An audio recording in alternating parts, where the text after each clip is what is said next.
Vijayawada సత్యనారాయణపురంలో music college అంటే ఒక అద్భుతమైనటువంటి ఫీలింగ్. విశాలమైనటువంటి స్థలం ఉండటం, ఆ స్థలంలో వాళ్ళు సాధన చేసుకుంటూ ఉండటం, డాన్సుల, సంగీత, నృత్య కళాశాల. భారతదేశంలో అతి పరిమితంగా ఉండేటటువంటిది. ఆంధ్రప్రదేశ్‌లో అక్కడే మొదట పెట్టుకొచ్చినటువంటిది. సుదీర్ఘ కాలం పాటు అబ్జర్వ్ చేసినటువంటి వాళ్ళుగా కళలు, సంస్కృతి దీనికి సంబంధించి విజయవాడ పెట్టింది పేరనడానికి సాక్ష్యమైనటువంటి వ్యవస్థ అది.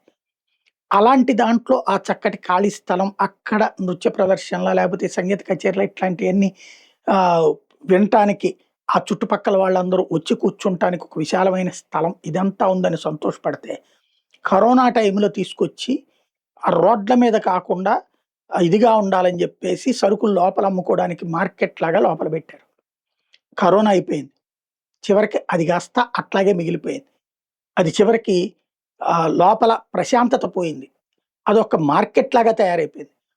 ఇప్పుడు ఒక మంచి పని జేశారు. తాజాగా ఆంధ్రప్రదేశ్ రాష్ట్రంలో చిత్ర శిల్పకారుల చిరకాల కళ నెరవేర్చేటువంటి దిశగా ప్రభుత్వ ఆర్ట్ గ్యాలరీ లేకపోతే ప్రైవేట్ గ్యాలరీలో నిర్వహణ ఖర్చు భరించలేకపోతున్నటువంటి సందర్భంలో విజయవాడ నగరంలోని అమరావతి ఆర్ట్ గ్యాలరీ పేరుతో సర్వాంగ సుందరంగా ఆధునిక హంగులతో ముస్తాబవుతుంది. సుమారు 2600 చదరపడుగుల విస్తీర్ణం గల ఈ గ్యాలరీ విజయవాడ ఘంటసాల వెంకటేశ్వరరావు సంగీత నృత్య కళాశాల ప్రాంగణంలో నిర్మిస్తున్నారు.